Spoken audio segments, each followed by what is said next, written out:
Yo, guys, welcome to, I was going to say welcome back, but I don't know if we've even ever done this before. Let's just roll with it. Yeah, welcome to Well, they've seen us enough times. Well, welcome to us. Yeah, we won't call it Doghouse Chat, we'll call it Physique Collective Podcast, because we are remote and we're not in the doghouse. This is just a fresh idea for me and Matt to link up and just speak about anything for an hour or so. So let me look at the clock, okay? And hopefully it produces some value. Well, I think we're both going through some transitory events in life. You've got the house move. I've obviously got some personal shit, surgery, recovery. So I think there's probably a fair bit we can talk about, to be honest. Yeah, let's chat surgery recovery, and let's chat how that influences mental state with an upheaval to routine. That would be cool. Yeah. I mean, we had a chat before I jumped on here, and I'm someone who I'm very open about anything I'm sort of feeling. And what I mean by that is if I'm going through some life stuff, I used to bottle it up. I'm not going to talk about it. I'm not going to express it. And it would kind of, it's going to sound a bit dramatic, but rot me from the inside. Like, this is hard. And I'm not really processing what's happening. So I'll kind of happily talk about it. So I've just gone through a breakup, which was not ideal. So that's been pretty like emotionally turbulent. And then also on top of that had some gyno surgery, which is elective. I chose to do it, but it's meant that I'm now in a position where I'm going through some life changes whilst not being able to do the stuff that I would typically do to keep my brain locked in on a path. So with the surgery, I can't train probably best part of a month. I'll be able to start easing my way back into it in a week or so, but I can't train. I can't do any cardio. I can't do jiu-jitsu. And I'm in a position where those are things that I would typically use to, for want of a better word, manage my mental health, keep it on the straight and narrow. Self-soothe, maybe? Yeah, whatever you want to call it. I always call it top up my battery. It's the things where it gives me a lot of joy, it gives me a lot of purpose.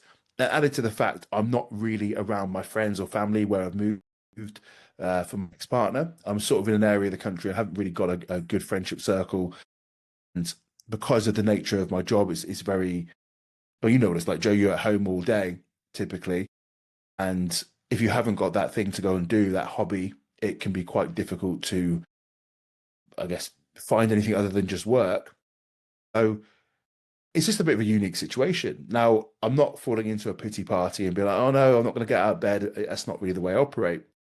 But at the same time, just being aware, like, hey, you know what? I'm probably not feeling my absolute best at this point in time. So I'm going to do other things to make myself feel better, rather than mask it. And I do think, and I'm going to go a little bit left field here, what we tend to find in the world we're in nowadays is people will mask their feelings rather than sat there and deal with the fact that, you know what, I feel pretty sad right now, right? Or at least I have waves of sadness that I'm dealing with. Rather than just sitting with that, that's okay. Let that wash over me. People are too quick to replace their sadness with something else. I'm going to drink. I'm going to do drugs. I'm going to try and meet girls. I'm going to gamble. I'm going to watch porn. I'm going to play computer games. I'm going to do anything other than deal with the thing that I'm dealing with, or not even deal with it, just feel it. And for me, that's probably the main thing that I'm trying to focus on at the moment is deal with that. But the unique challenge that I've got for me is I can't do the things that I would usually rely on to make myself feel better, to train, to do cardio.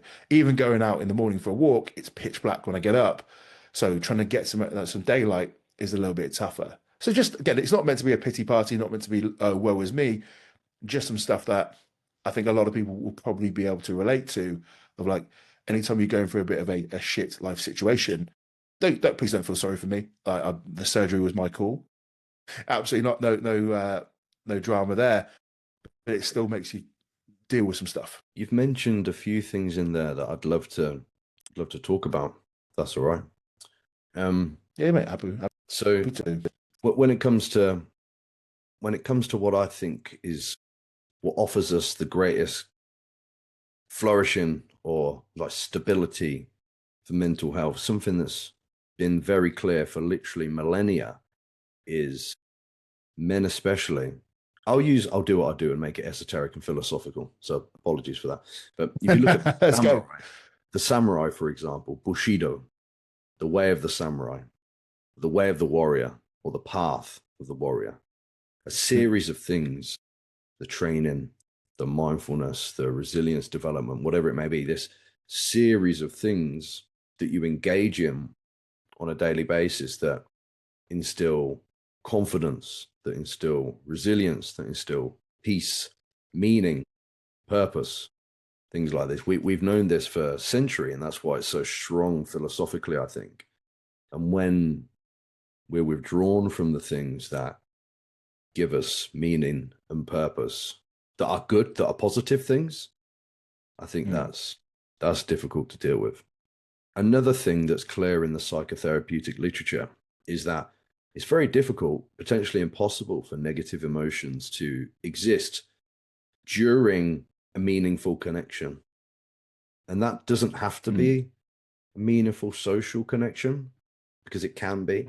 You know, that's something you get from jiu-jitsu. You go and have meaningful connection with other human beings there, or a relationship, or even with a pet, you know, with your cats or whatever.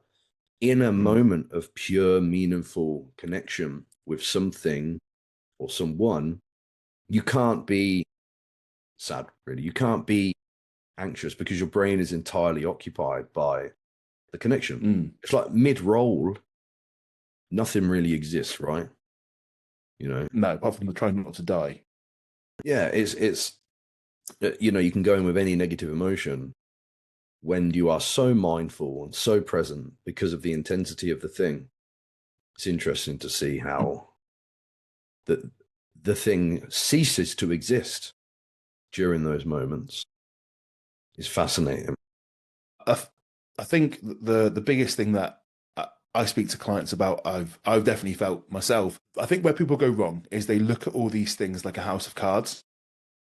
I've got this routine, but now one or two or three of those elements have come away. Everything has to come crashing down. So you'll see it where I got injured, so I couldn't train. Because I couldn't train, I ate badly. Because I ate badly, what's the point of sleeping well? Because I'm sleeping well, I might as well start drinking. Because I'm drinking, oh, you know what? I might as well smoke. And all of a sudden, all the good behaviors, I say good, you know what I mean, positive, positive behaviors that we have to kind of push on in life, they fall apart. Well, I look at them as independent variables. It's plus, plus, plus, plus, plus. It doesn't have to be all connected. So just because I can't train doesn't mean that everything else has to go to shit. In fact, if we look at it like an equation, which is how my brain sort of works, if I'm reducing down one variable, the other variables can pick up to allow me to still feel as good.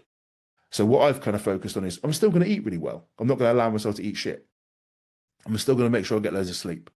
I'm going to make sure that I probably just double down on the other stuff. So spending a bit more time with the cats, bringing some friends, doing a bit more journaling, reading a bit more, doing a bit more meditation, all the stuff which is going to make me feel better, but at the same time, not trying to optimize it.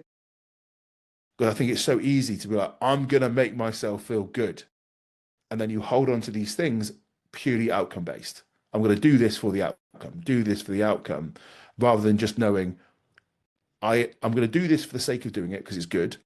And I'm not going to hold on to the outcome, but I know it will get me in the right direction. It's like jumping on a rubber ring that's going to go down the water. I'm going in the right direction, so I don't need to worry about too much about kicking. I'm just going to go in the right direction because I'm doing the right things. Yeah, so key what you mentioned there about doing things to achieve a change in state.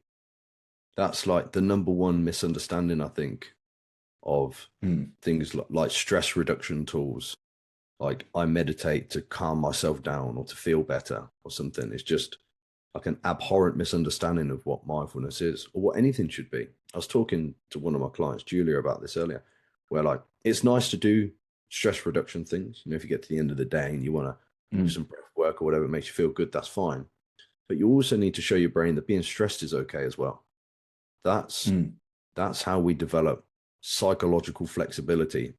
Because you mentioned processing emotions, feeling things, surrendering to the experience itself is so key for development of psychological resilience. Because if you spend all your day engaging in things that just calm you down with the hope to just be this yogic, blissful, unshakable. Well, actually, you wouldn't be unshakable, would you? This ultimate peaceful being. You'd be fragile. Yeah, exactly. When something goes wrong, if you don't have the psychological flexibility to actually, I did that video the other day, finding stillness in chaos. This is what, can you actually subject yourself to really high levels of stress or sadness or fear, but find stillness in them rather than removing them? That I think is a tough. You've got the nail on the head.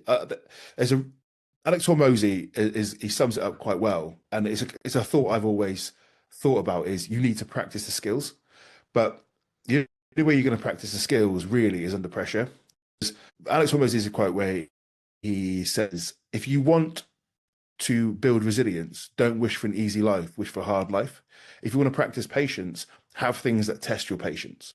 Because if you haven't practiced the skills, seems a bit predictable, but if you haven't got those skills, how are you ever going to deal with it?" And the way I think about this is back when I lived in Exeter, I used to do a lot of Olympic lifting, playing rugby, and I was okay. I wasn't amazing, but I was okay. And there was a guy at the gym, and he was like, "Mate, can you watch me do some Olympic lifting and see what you think about my technique?" And he'd be doing technique with the bar. He's like, "Is it any good?" I was like, "I don't know, mate, because you've got no weight on the bar." And it's the same for this sort of stuff. It's like, you can do all these techniques, but if you can't actually deal with it under pressure, under load in real life, it's pointless. And I'm always aware stress is good if it's eustress, as in EU stress. If it's eustress, it's going to provoke an adaptation. The times you worry about stress is when it's chronic, continuous high, and you're in a bad place with that. But you want stress. It's like people worrying about training. Like, our training's fatiguing. Yeah, it should be. We don't want too much fatigue because then we're not going to adapt. But you can't go in and just have a light session all the time and hope to get strong. There has to be some level of stimulus adaptation, and it's the same for neurological stuff, in my opinion. Yeah, it does seem harder to grasp the concept of. So, look at it this way: training is uncomfortable but not dangerous. Jiu-jitsu is uncomfortable, but not dangerous for the most part. A lot of these physical running is uncomfortable but not inherently dangerous. Stress is uncomfortable but not inherently dangerous. Anxiety is uncomfortable but not dangerous. But it's very hard, isn't it? It's much easier, it seems, to interpret the physiological stress as, cool, this is leading to an adaptation. I see the reason to subject myself to this and develop physical resilience. When it comes to, subject myself to high levels of whatever, sadness, fear, it's harder to quantify that, isn't it? It would be rare for somebody to be grateful for their extreme fear or whatever, Well, I think you can view it as a positive in retrospect. You can't view it as positive in the moment. Yeah, and usually because you willingly engage in the physical stuff. I didn't willingly engage in feeling like shit from a breakup, even though I was the one that initiated the breakup. It's still shit for everyone involved, but it's not something I wanted to do. It's a consequence. Like, the reason I feel shit is a consequence of an action that happened. So you kind of just deal with it. And I'm not trying to be like super philosophical about the thing. I just think it's always good to maybe just sit and feel. And the reason I talk about it is, one, because it's good for me as a therapeutic thing to talk about it. But number two is, I do find when I speak to my clients about stuff that I face, it gives them a bit of perspective, like, oh, that's a tool that I could use, or a perspective that I could take on it. Because I try and use analogy. I find analogy is really helpful. And what happens a lot of time, especially when it comes to negative emotion, is people will just push it away. They'll push it away and they'll try and lock lock it in a box and like, that's something I don't want to look at. I'm not going to deal with this thing and hope it goes away. But that is obviously not really a viable way to live your life. The analogy I always give is imagine trying to build a beautiful flower bed. You're trying to build this beautiful garden. Underneath soil, you've got toxic waste. Nothing's ever going to grow. So you need to dig that toxic waste out. That's going to be a horrible process to go through, but otherwise nothing's ever going to grow. So you have to kind of confront this negativity within yourself and not fall prey to, I'm going to block it out with another thing. And one of the things I see guys do all the time is they turn to computer games. I'm not saying there's anything wrong with computer games, but they turn to that to blanket away. Even training can be a distraction. Even those things, or they jump straight away into dating, or they jump straight away into porn or drugs or drink. You're not actually dealing with the problem, and it's going to come back and slap you really hard. So anytime I see someone that comes out of a relationship, I'm just like, be single for a bit and feel it. And it's horrible, but it's also the thing that's going to let you grow. There's a good analogy for dealing with negative emotions in the ACT book, the ACT book. So if you imagine you're in a small, oh, it's very, very good. Would recommend. I did a podcast the other day talking. I'm gonna write it down. Yeah, ACT, acceptance and commitment based therapy. Very, very cool. One of the analogies they use is imagine you're in a small room with a baby tiger that's trying to kill you. And the baby tiger is your negative emotion, right? And every time you throw it some food, it calms down. It stays over there for a little. It stops coming at you for a bit. But then it needs more food. So you got to throw it some more. It's going to get bigger, yeah. And it grows, and you keep pushing it away. Now you have to deal with a fully grown tiger, as compared to you could have faced it as the baby that was trying to kill you. Yeah. Now you've got to face it as something that's going to tear your guts out. Yeah, great analogy. The thing is, it is so easy just to push it away, though. Especially in today's society where you can pick up your phone, you can go on Instagram, you can go on stuff that just numb you. And, it's hard. It's a hard thing to do. And I said to you before we jumped on here, I'm finding it tough that I can't train. I can't do the things that I would typically do to strengthen myself. So it means I have to be more aware of myself, more open. And at the same time, it's not going to kill me. It's just something that you sit with. And I think it's also worth noting. So I was going to say, it's worth noting that being sad is not a bad thing. It's not a weakness. I know it sounds really obvious, but we're still in that world where I say to people, yeah, I had a cry about it. And people are like, really? Yeah, I'm sad. I had a little cry. What's wrong with that? People look at me like I'm weird for talking about it. But I'm like, well, why would I not? Because otherwise, again, I'm bottling this thing up. And there's no point for being hardcore about that. Now, if you're not a crier, don't cry. But don't not cry because you think you shouldn't cry. There's no shame to admit that you're depressed. There's no shame to admit that you're afraid. Because many of the virtues that men hold highest can only be achieved through exposure to the thing that you're afraid to admit. There is no courage 100%. without fear. You cannot be courageous if you've never felt fear. So, you cannot be resilient, mentally, psychologically resilient, strong, stable, stoic, whatever term you want to use, unless you've actually weathered to the thing that is the counterpart, It's like you can't be strong. You can't be strong without progressively overloading from the bottom all the way up. It's not weak. So at some point you would have had to be weak. Yeah. So be thankful. This is it. It's like you look back on these things, you think it's going to be great. And I don't please anyone listening, watching, this is not meant to be a pity party. This is more just going, this is what we're dealing with. These are things like Joe, you've been very open about like your kind of struggles with your mental health. And let's be honest, this is actually a post I'm going to do this week.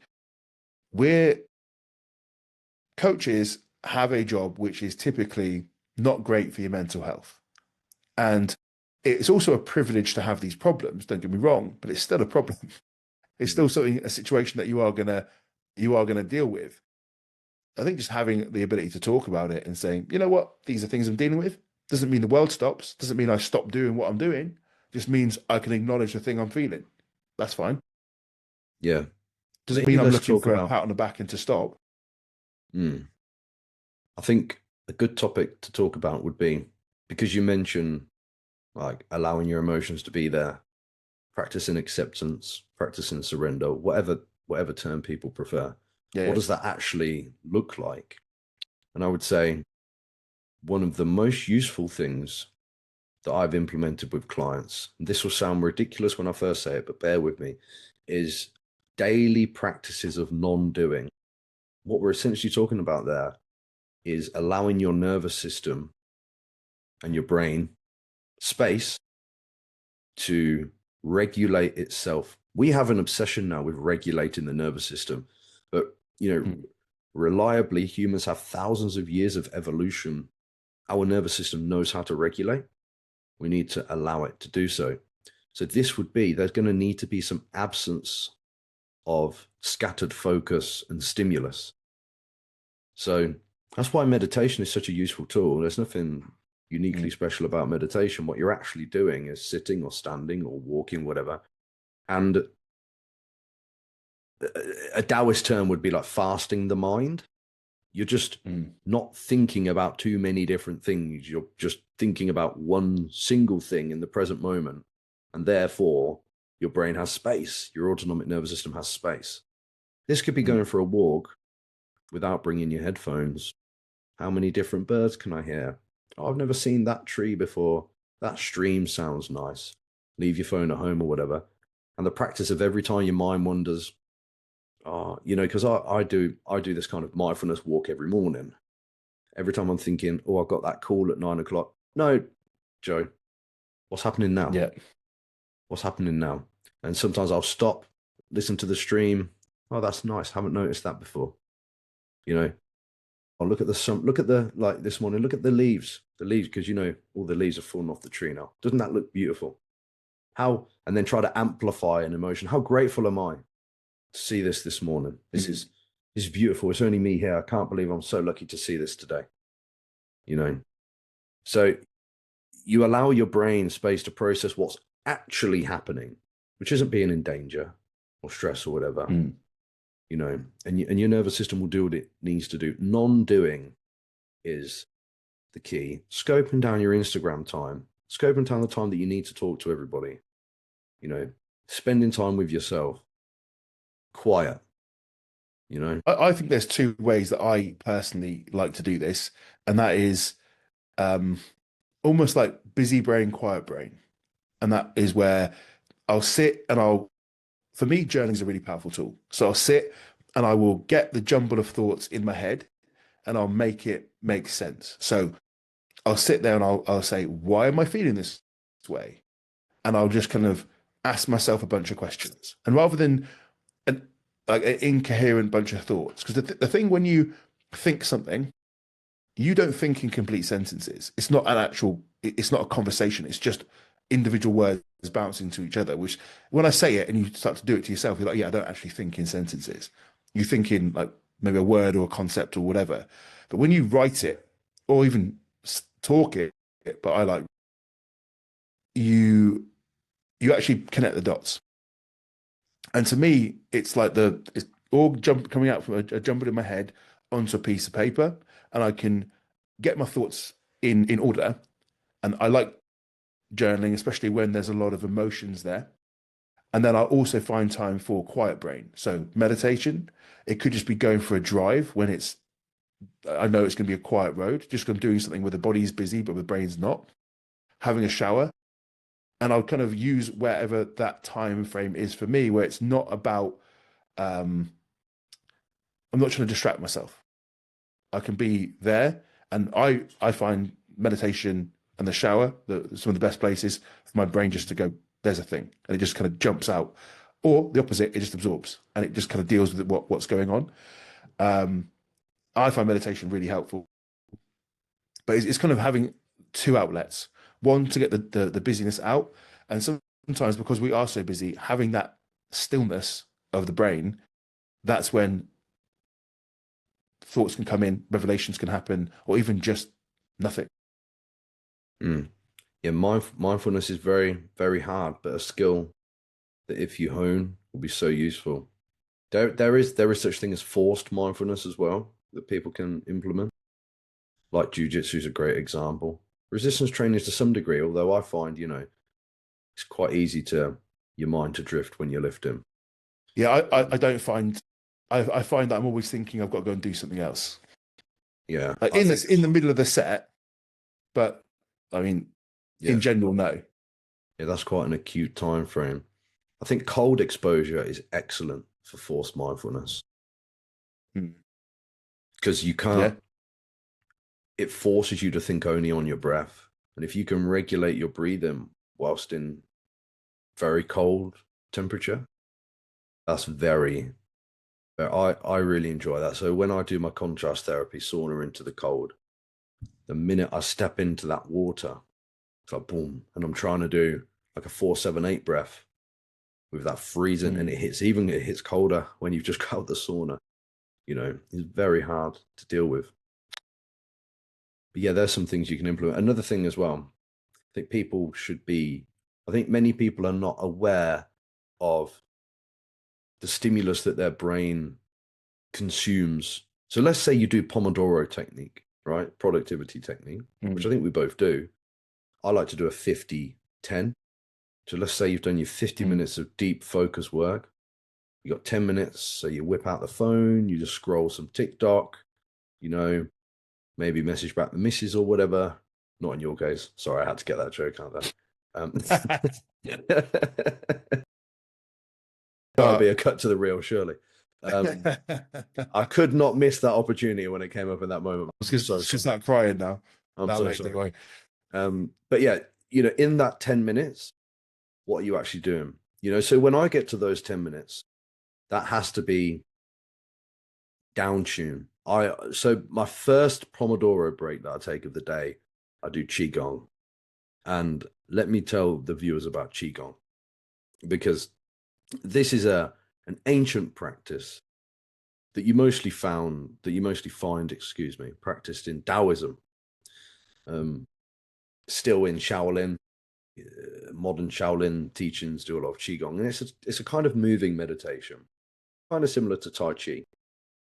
So there's a lot of inhale, exhale, a lot of movements of things that you can do. The first time you do it, you'll feel very silly, but it will make you laugh, which is quite enriching to the nervous system. It is quite funny, especially if you do it with somebody Hmm. else, So this is something that I've been rolling out to clients because there's a guy on YouTube specifically that does 10-minute Qigongs, and I've done hundreds of them. And the feedback, I shared some on my story the other day. Oh man, I felt pretty silly doing that Qigong, but afterwards I felt so clear. I've never done it. I'm gonna have to give it a go. Qigong. QI. Yeah, Gong. Okay. And you'll certainly feel silly doing Right. it Uh, because I, some of them you have to jump and wave your hands around, and then towards the end, often you'll have to smile to yourself and do a bit of a gratitude practice, in the typical, you know, yeah. um, The smiling to yourself. Anytime I feel down, I smile to myself. Big smile, force it. You always feel better. yeah, a lot, I think you talk about a lot of these things, they sound crazy, but this is fascinating.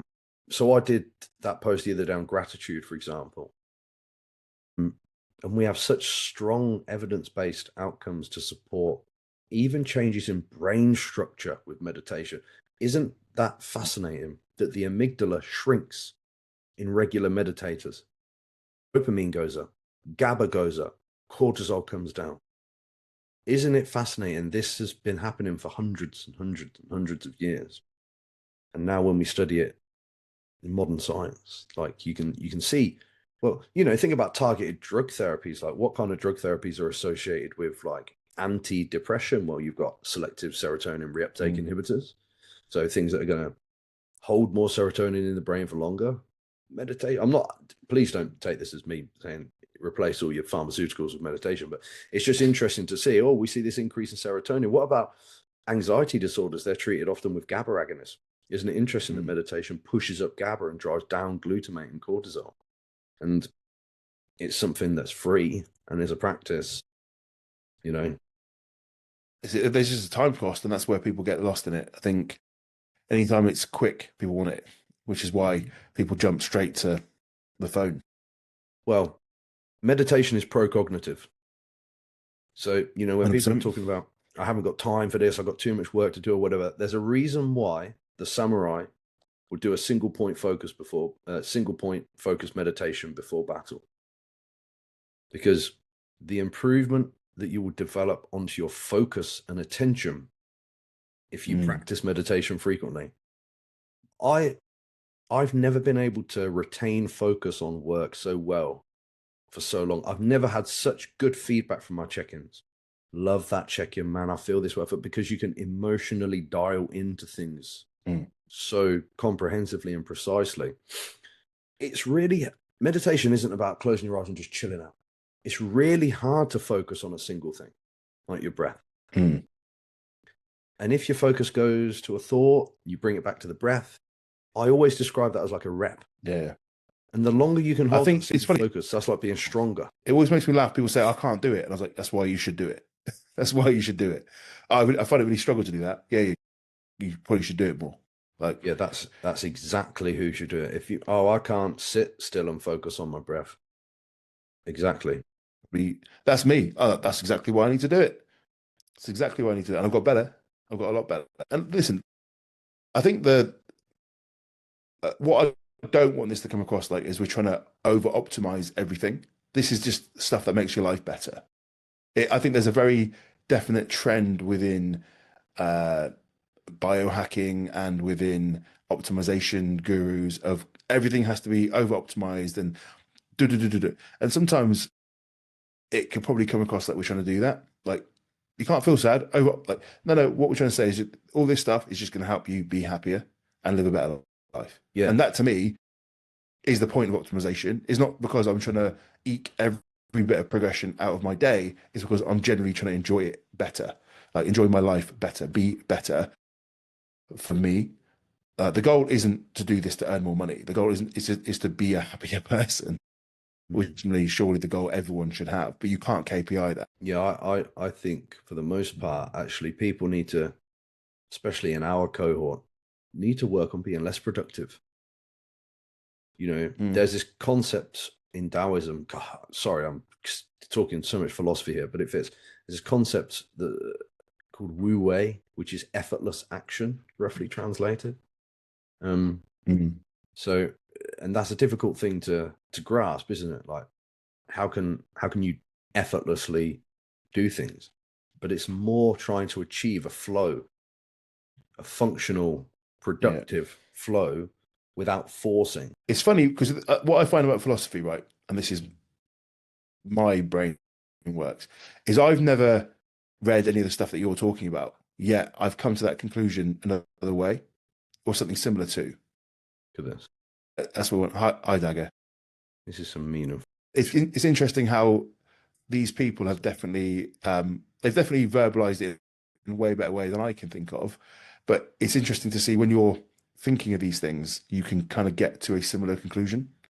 Yeah. I mean, I've read a lot of stuff about how the creatives think, and they give themselves time to think, which is, it's going to sound weird, but it's kind of what you're saying. It's like, we don't want to over optimize. And what I've done actually is this is a Thursday. I've got my Thursdays and Fridays free of check-ins. Not because I'm trying to over engineer that at the start of the week, it's I'm trying to give myself time to think, to build other bits, but also I can flow. I can come up with ideas. I can find ways to just do. Like, even just this morning, I was just able to sit there with a coffee, a couple hours reading, and that reading is good for me, good for the business, and it's going to allow me time to come up with ideas while I'm not trying. But the idea of that time isn't to come up with ideas, it's to allow space for that thing to happen. Yeah. And that happens so commonly in our industry, is that many of us come into this career with, oh, I could do this and it would let me lay my day out the way that I want it laid out. I'll be able to train when I want. I'll be able to maybe only have to work this many hours. But we've seen this, it pretty quickly snowballs into, I hate this. I'm so stressed all the time. I've got 40 check-ins to do today. It's crazy, that here's the thing. You don't have to want anything, and you don't have to achieve any level of status if that doesn't carry meaning for you. Young coaches need to know that. Because for me, I don't want for anything, really. I don't find meaning in earning more money than I need. I don't find fulfillment in having more clients than I need, but I've been there and I've recognized this isn't in alignment with the way that I want to live. And that's okay. Because if you are a coach that is in that position, I hate doing this many check-ins. I hate having this many clients. I hate being so stressed with this. You don't actually have to do it.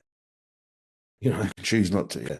You can choose not to. Well, you can have the same philosophy with anything. Like, you can talk about training. I hate this exercise. You don't have to do it. Like, there's a point at which I think there's some level of work that has to be done. But for example, you can't be a coach being like, I don't want to work and I want to earn loads of money. You're like, well, you can't have that. But if you decide that you're not willing to sacrifice, I don't know, time with your family or this much time working or whatever that is, and you are willing to accept that every action has a consequence. So if you want to earn more money, realize that you're probably going to have to work more. Are you willing to do that sacrifice?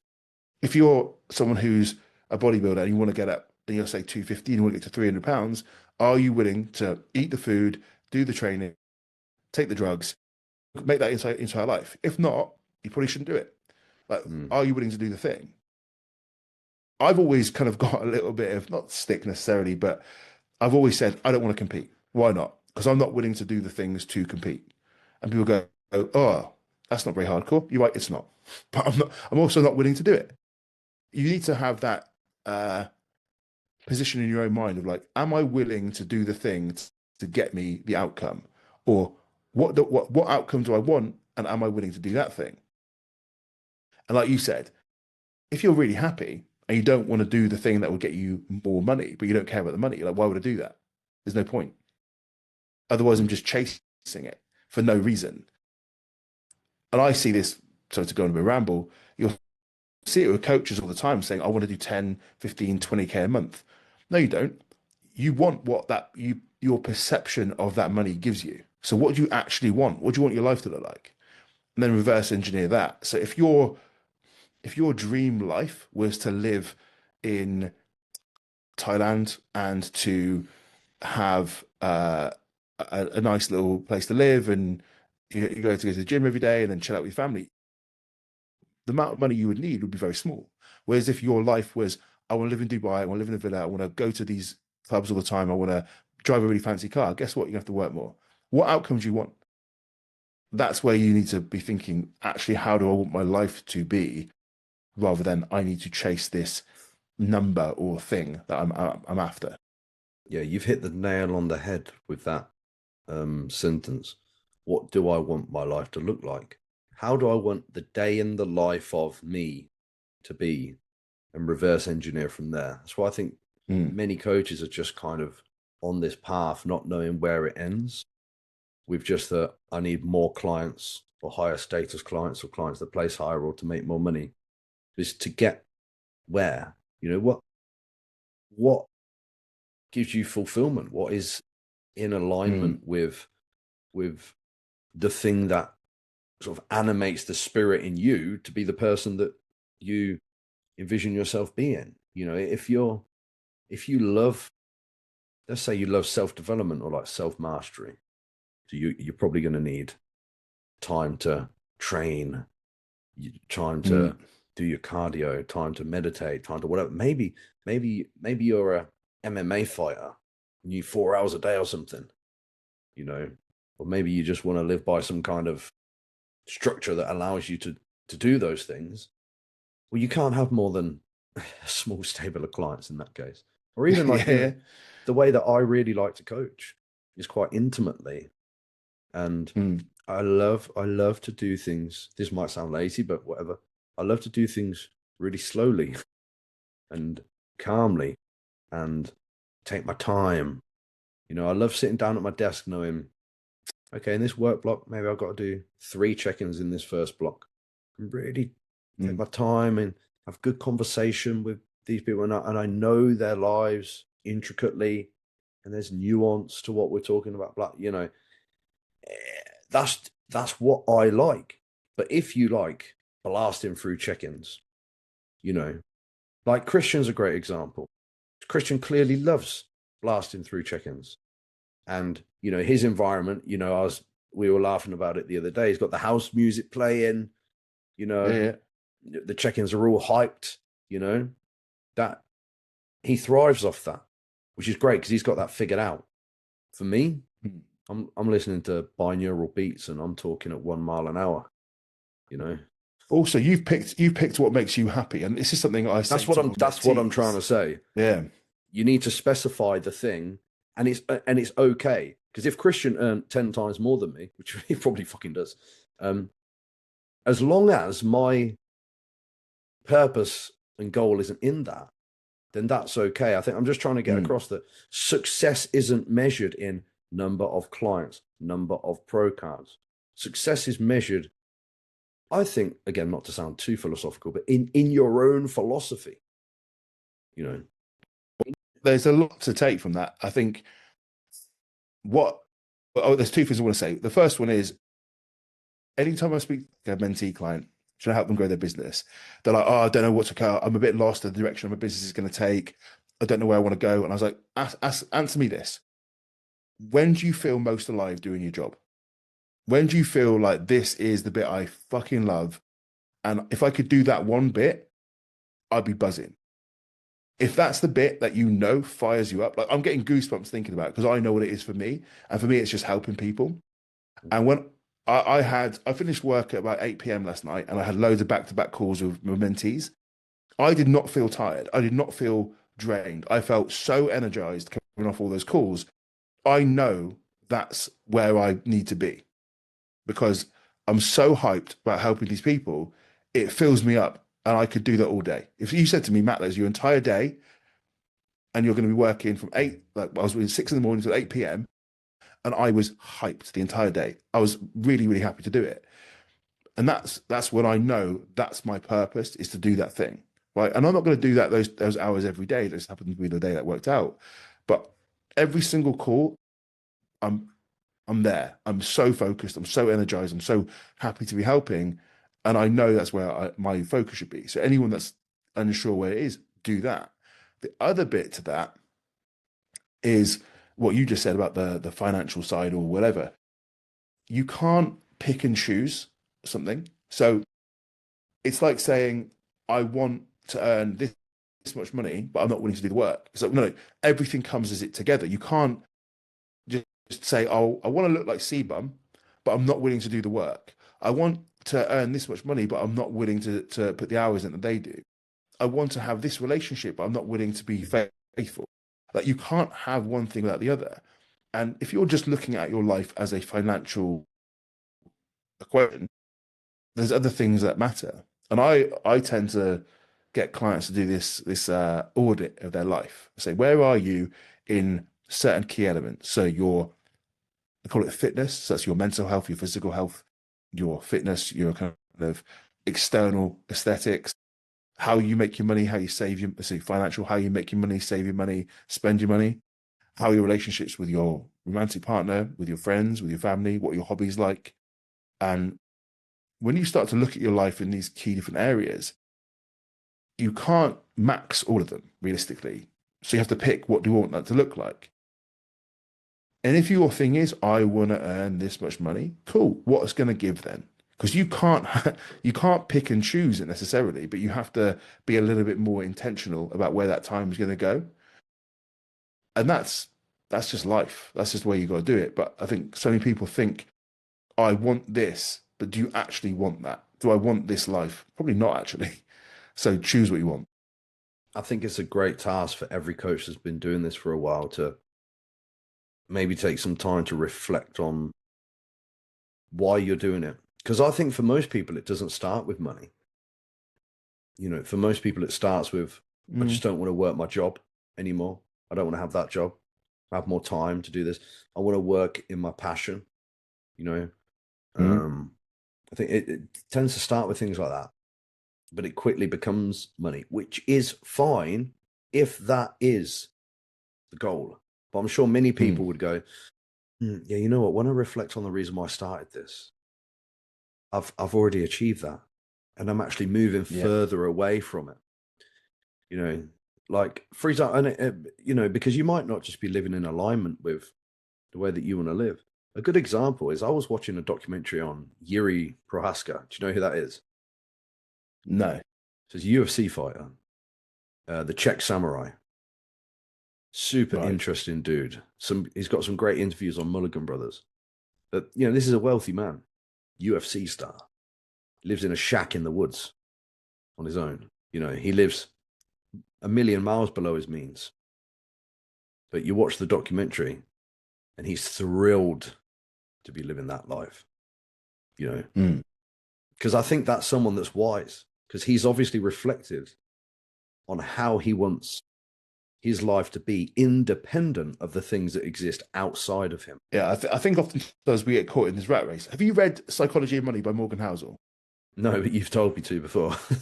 Yeah, it's a really, really good book. And he makes a really, really good point in the book when he talks about everyone wants like this fast car. I'll get this car and I'm going to look so cool, right? Let's say whatever. I'm going to get a Ferrari. I'm going to look so cool. And no one actually cares about the person driving the Ferrari. They just envisage themselves driving it. So say you see someone driving a Ferrari, you don't even pay attention to who's driving it, but you go, I would love to be driving a Ferrari.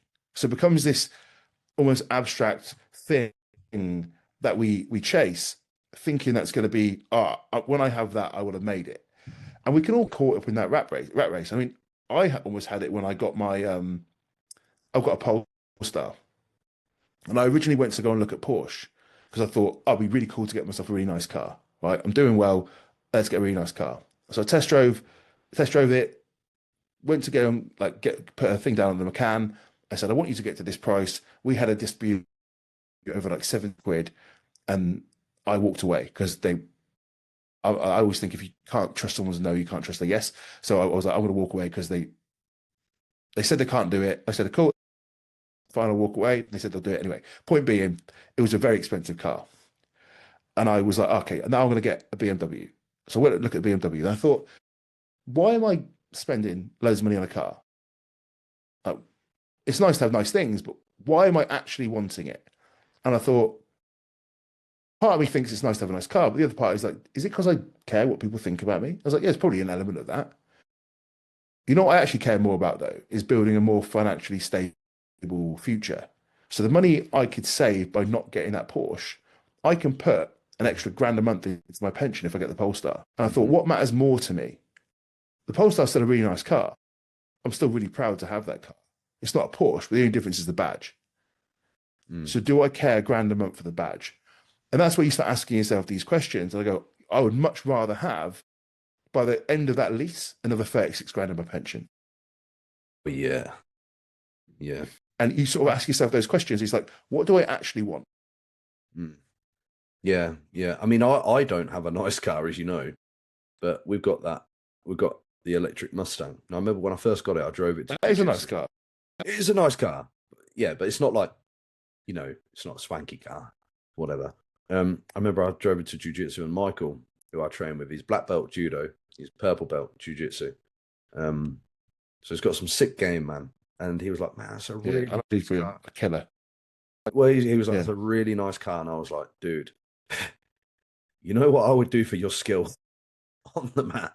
Forget about the car. Yeah. That it's not even real. You know what I mean? It's just some lump of material. Yeah. Skill that takes hours of mastery. That is worth something real. That's worth something, but because you literally cannot buy that.